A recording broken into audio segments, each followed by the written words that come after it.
The unofficial Mashable podcast. Hello and welcome, ladies and gentlemen, to today's episode of the unofficial Mashable podcast, where we try and bring you the greatest and latest stories off Mashable.com. No, I don't think we do try and find the greatest and latest. Well, I do, David. I think, well, no.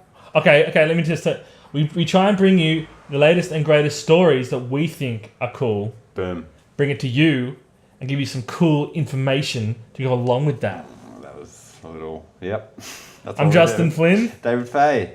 And Dave has a story from the tech section of Mashable. I do. So this was like, you've probably already seen this video. It was huge. Like, especially if you're in the States, this kind of really blew up last week. It got mainstream news coverage and all that stuff. And did I catch it? Justin didn't catch it. So I just wanted to show Justin, and we can all watch his reaction. And if his reaction is either too big or too small, his social credibility will go down. Go up or down? It's all. It's a game of something. Yeah, something we don't. Also, yeah, this had, so it's called Golden Voiced Homeless Man Scores Job Offers After Video Goes Viral. So this is the follow up to the Ted Williams thing. Come on. With 2,386 tweets, 10,000 Facebook shares, and only 28 to stumble upon. Man, I get that like every day. Come on. You sure do. I do. So I'll show you the video, and then we'll. There are often homeless people asking for change at freeway exit ramps, but recently there's been this guy with an interesting sign at I-71 and Hudson Street. His handwritten sign says he has the God-given gift of a great voice. Hey, I'm going to make you work for your dollar. Say something with that great radio voice. When you're listening to nothing but the best of oldies, you're listening to Magic 98.9. Thank you so much. God bless you. Thank you. And we'll be back with more right after these words. And don't forget, tomorrow morning is your chance to win a pair of tickets to see this man live in concert. Thank you so much. Well, when I was 14 years old, I was born and raised in Brooklyn, New York. When I was 14, I kind of listened to one of our area radio announcers.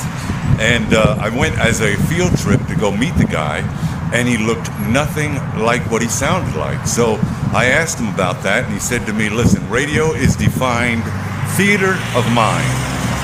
And so when he said theater of mind, I just said, well, hey, I can't be an actor, I can't be an on-air personality, but the voice just became something of a development over years, and I went to school for it.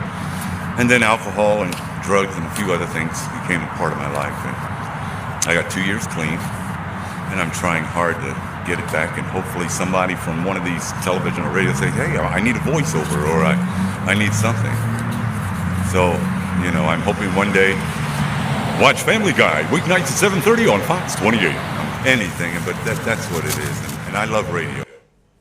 So, yeah. Can I just say something? Can I tell you why that is so freaking incredible to me? Why? My job at a television station is like working with voiceover talent. Yeah, right. And he's amazing. Isn't he? It's the most amazing voice. Like, I don't think anybody could ever hear that and be... You know what? I'm going to link the head of creative at my television station that video. If he hasn't seen it already, because most I imagine they will, but I'm just going to do that. Anyway, well, this is the thing. So in the aftermath, and this is why it kind of has made real kind of Mashable news, is because the guy has had job offers. That is so... coming out, the yin yang even. Wow. So it was amazing that... I can't believe this was spread via Reddit, and this is Reddit's doing its amazing work. Reddit. I still don't really... I don't really use Reddit. I don't even really... Anyway, so yeah, like he went on the CBS Early Show, and like where he and he full cleaned up, like had a haircut. He looked amazing. Well, he sounds like, he's had some bad luck. He sounds like he's got his shit together. Like, well, it sounds like he's had some bad luck. Like, a lot of people. Must have had a lot of bad luck. But the coolest thing, the coolest job offer I heard was like the Cleveland Cavaliers wanted to give him a job, but they were also like, well, we should also give him a house. Because, like, if we're going to give him a job, like he's got to live somewhere. So they bought him a house. So yeah, they said like, heck, we're in the mortgage business. We're one of the largest lenders in America. Houses are something we know and do pretty well. We figured it would make sense to find a home for him, place he could get established, get on his feet. Hard to start a new job if you don't have a place to call home. So let me get this straight. There, the world crashed because they were giving 120% home loans to people, Yeah. and they're just The world recovering crash. from it, Yeah. and they're now giving a homeless guy a house. But this isn't just any old I'm homeless just guy. joking. Yeah, And they're in like, my house. so I received anywhere from Oh. 70 to 80 job offers for Ted. This is the guy who I Yeah, think yeah. made the video and whatever and Oh, yeah, did okay. the thing. I'm sure that number has gone up exponentially. Isn't that just cool? Wow. And I like That is such a it great feels story. Like, it feels like periodically, like there is almost a defined period of time between these kind of stories, like where just Can you imagine? somebody overnight just like it's just a story because somebody had like they decided they wanted to do a little thing about it. It's one of those. I had this really big conversation with a friend of mine who is like dead set against social networks. Right. Right? You know, I think he's got a Twitter account, but he doesn't really contribute. He just follows and people that he likes. Okay. Sort of has like an RSS feed sort of thing. Yeah. And I was sort of trying to think of, stories about social networking and, like internet communities and things and this would have been perfect. Like, Yeah. if we didn't have like video online distribution. And there's a million. Did you hear that story about there was a mayor of some city in the US during Wow, that's amazing. who was on Twitter, and during the blizzards, like you could tweet at him if you were stuck in his home, and he would come to your house and dig you out. They'd organised the SES teams to come, but this mayor would get his hands dirty and come and dig people out of their homes and stuff. He was just literally walking the streets with his Twitter. phone. That happened in Haiti, didn't it? As well. People Yeah, were like Facebooking and tweeting like, Help. I'm over here behind, whatever, and it would tell the people, I think. Yeah. But yeah, I mean, it's that kind of thing. There was a story that actually I read locally just about all these little things happen every day. Like somebody used Twitter they'd actually caught a plane down to a festival, and they left their tickets at home. And so on Twitter they were like, "Crap! I've left my tickets at home. Is anybody out there traveling to the festival? Could they bring my tickets?" No way. And the message got disseminated. Happened. Hooked up. Man, as much as that's cool, and I just like that's one of those ideal stories. There's probably a million that are just really crap. Like, Well, you and I have both put out things like, I don't know, not. no, that I sort have. of Yeah, thing. I have. I've done heaps of that. Like, if I'm trying to sell something, or, can anyone tell me what's going on with this? Or Yeah. look, it happens. I can't deny it, but I swear, you're just as likely to get like a psycho to rock up with an axe, and that's where I'm at anyway. Has that ever happened to you? Yeah, it happened many times. With an axe? When I'm like, hey, bring my tickets to my concert. So, You're a good guy. how are you using Twitter at the moment? How am I using Twitter? Well, I think this is like an evolve. Like I'm I doing think, a lot. I'm doing a lot with our, I'm learning a lot more about social integration and networking and stuff through just doing this podcast. How to get that all working properly. That's interesting. You know more than I do. But yeah, I'm probably I tweet a lot.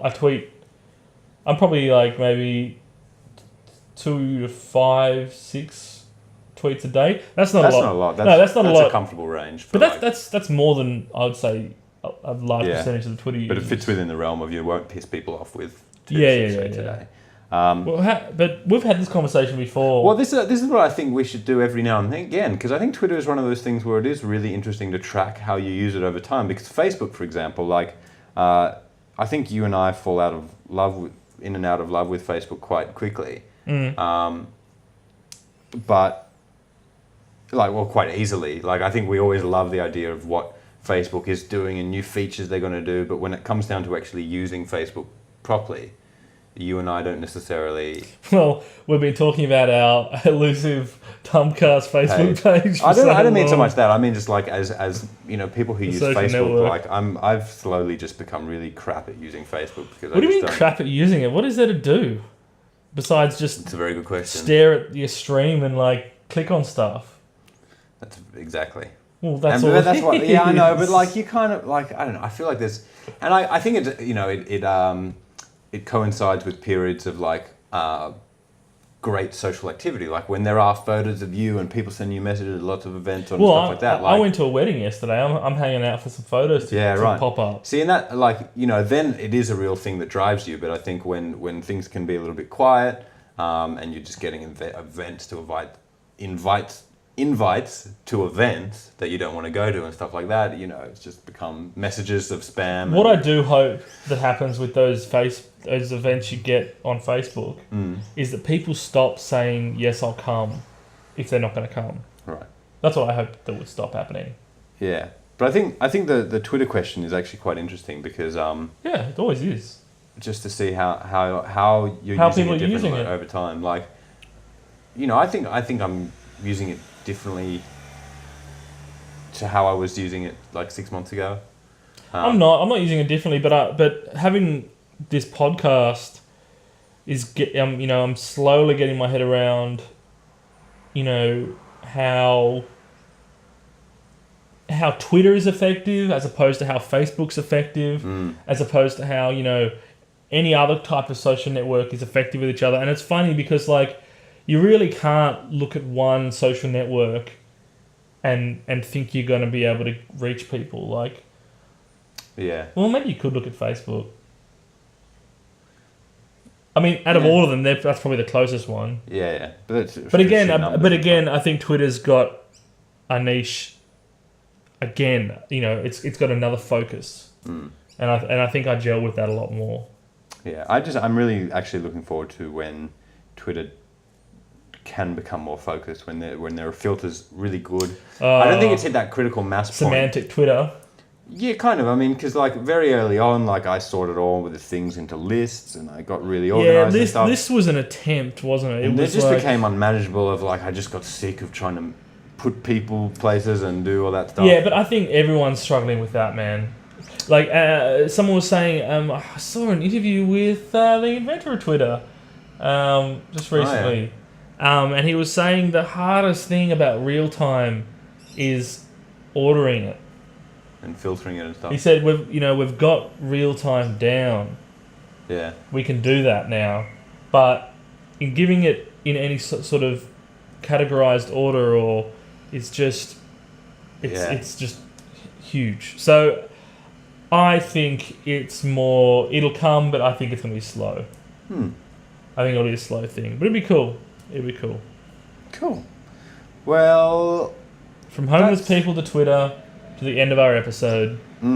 Back to Twitter. These are the days of our lives. Back to Twitter because you can get to us at twitter.com/TUMPcast. Why don't just tweet us? Yeah, see what happens. Send us a tweet. See what happens. How we use that.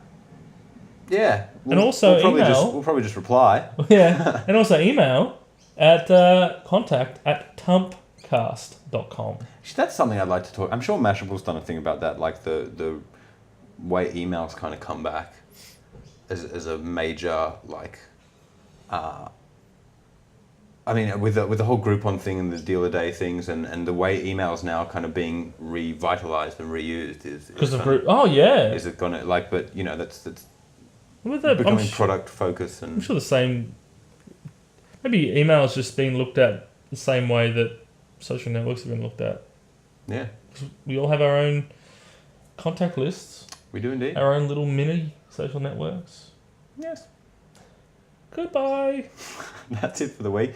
We'll catch you next week with some more of our favourite stories. Some more story for you. Oh God, it is so hot. Like David's just can't even speak. I'm dying. He can't even speak. Yeah, we'll catch you next week where hopefully it will be a lot colder. Actually, we may catch you next week from my place. That would be cool. Which is probably hotter than this place. Yeah, we'll see about that. I got a lot of stuff to bring. Just we'll tighten the shot and we just won't wear pants. Oh yes, newsreader style. Newsreader style. Although MacBook Pros get very hot. Tonight on TUMP. Yeah. Do you want to wrap up the episode with your best newsreader voice? No. Oh. See you guys. Bye. Bye.